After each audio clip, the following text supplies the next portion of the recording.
E aí, pessoal, beleza? Já parou para pensar o que aconteceu com os nazistas depois da Segunda Guerra Mundial? Será que todos eles pagaram pelos crimes terríveis que cometeram? A Alemanha estava um caos, o mundo inteiro queria justiça, mas e aí? O que realmente aconteceu com essa galera? Para onde foram os figurões nazistas? O que rolou com aqueles soldados que seguiam ordens absurdas? E aqueles cientistas malucos que faziam experimentos sinistros? Nesse vídeo, vamos mergulhar de cabeça nessa história sinistra e descobrir o destino de milhares de nazistas. Se preparem, porque as paradas são mais cabeludas do que você imagina.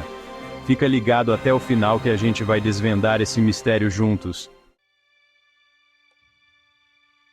Com o fim da guerra, o mundo inteiro olhava para a Alemanha nazista esperando por justiça. Aí surgiu o Tribunal de Nuremberg, um evento histórico que colocou os líderes nazistas frente a frente com as consequências de seus atos. De 1945 a 1946, Nuremberg, que tinha sido um palco importante para a propaganda nazista, se transformou no palco de um julgamento sem precedentes. No banco dos réus, 24 figurões do Terceiro Reich, incluindo nomes como Hermann Göring e Rudolf Hess. Eles foram acusados de crimes de guerra, crimes contra a humanidade, crimes contra a paz, um catálogo de atrocidades que chocaram o mundo. O mundo inteiro acompanhava o julgamento. As provas dos crimes nazistas eram exibidas para todos verem. Fotos, documentos, testemunhos de sobreviventes, tudo mostrando a barbárie que o nazismo tinha produzido. Era a primeira vez na história que líderes de um regime derrotado eram responsabilizados pelos seus atos em um tribunal internacional.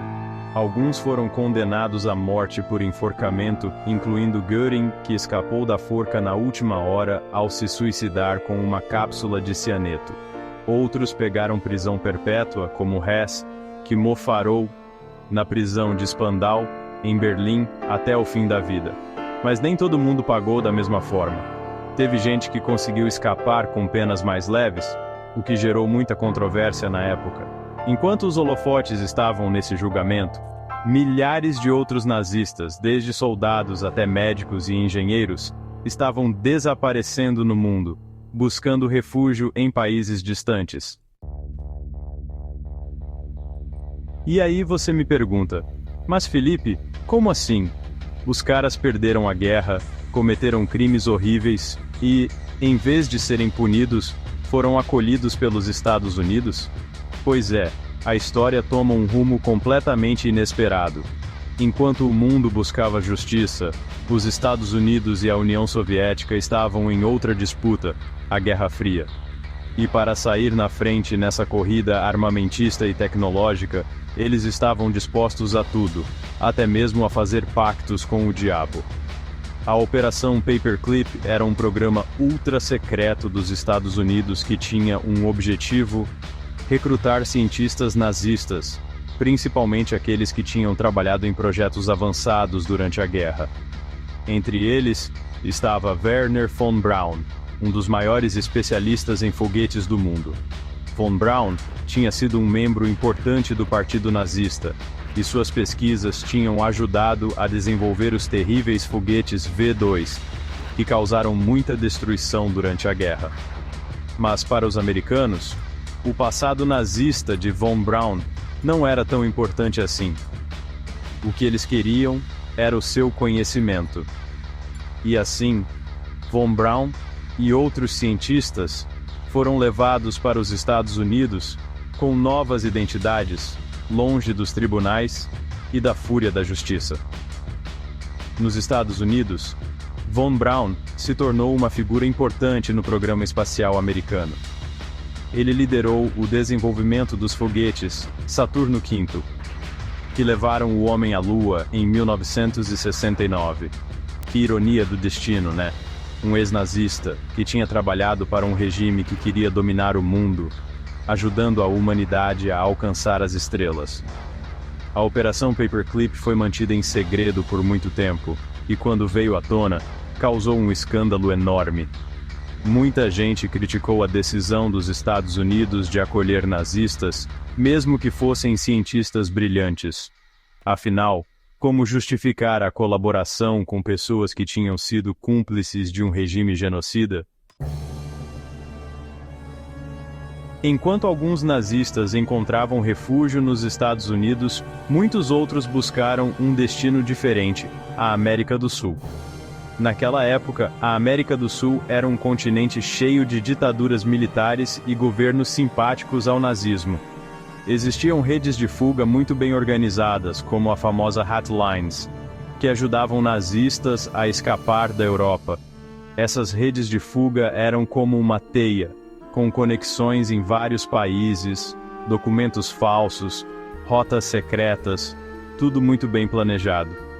E o mais inacreditável é que elas tinham o apoio de pessoas influentes, desde membros da Igreja Católica até diplomatas e empresários. Era como se existisse uma conspiração internacional para ajudar nazistas a escapar da justiça. E assim, milhares de nazistas desembarcaram na Argentina, no Brasil, no Chile, no Paraguai. Muitos deles conseguiram construir novas vidas, com novas identidades, longe dos horrores da guerra. Um dos casos mais emblemáticos é o de Adolf Eichmann, um dos principais responsáveis pela logística do Holocausto. Eichmann, o cara que organizava a deportação em massa de judeus para os campos de extermínio, conseguiu fugir para a Argentina e viveu lá por mais de uma década, usando um nome falso. Ele até arrumou um emprego na Mercedes-Benz. Mas a justiça nunca esqueceu de Eichmann. Em 1960, agentes do Mossad, o serviço secreto israelense, capturaram Eichmann em Buenos Aires e o levaram para Israel, onde ele foi julgado e condenado à morte por crimes contra o povo judeu. Outro caso que chocou o mundo foi o de Josef Mengele, o anjo da morte de Auschwitz. Mengele era um médico que realizava experimentos médicos cruéis em prisioneiros, principalmente em gêmeos. Ele fugiu para a América do Sul e, apesar dos esforços internacionais para capturá-lo, Mengele morreu no Brasil em 1979, sem nunca ter sido julgado pelos seus crimes. A fuga dos nazistas para a América do Sul é um capítulo sombrio da história. Após a guerra, diversas organizações, como o Centro Simon Wiesenthal, se dedicaram a caçar nazistas que haviam escapado da justiça. Eles vasculhavam arquivos, seguiam pistas, interrogavam testemunhas, tudo para levar esses criminosos de guerra a julgamento. A caça aos nazistas era como montar um quebra-cabeça gigante, com peças espalhadas pelo mundo, e a cada pista, a cada documento encontrado, a esperança de justiça se renovava. Um dos casos mais marcantes foi o de Klaus Barbie, o açougueiro de Lyon.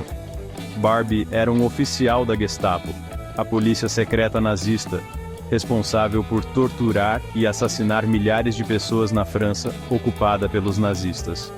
Ele conseguiu fugir para a América do Sul com a ajuda de redes de ex-nazistas e viveu na Bolívia por décadas, usando um nome falso.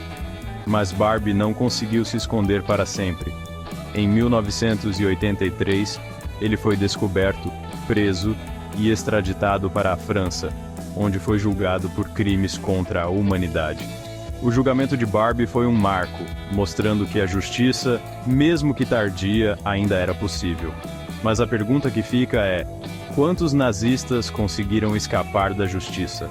Quantos deles viveram suas vidas tranquilamente, sem nunca ter que responder pelos seus crimes? A caça aos criminosos de guerra nazistas continua até hoje, mesmo com o passar do tempo e a dificuldade em encontrar provas. É uma corrida contra o tempo para garantir que a justiça seja feita e que os horrores do passado não sejam esquecidos. E aí, galera? A gente viu nesse vídeo que o fim da Segunda Guerra Mundial não significou o fim da história para muitos nazistas. Vimos que alguns foram julgados e punidos, enquanto outros conseguiram escapar e viver suas vidas em paz. A fuga dos nazistas, a Operação Paperclip, a caça aos criminosos de guerra, Tudo isso mostra como o mundo mudou após a guerra e como as feridas do passado continuam abertas. É importante lembrar que a história não é contada apenas pelos vencedores. E você, o que acha disso tudo? Deixe sua opinião nos comentários e vamos continuar essa conversa. Não se esqueça de deixar o like, se inscrever no canal e ativar as notificações para não perder nenhum vídeo. Valeu!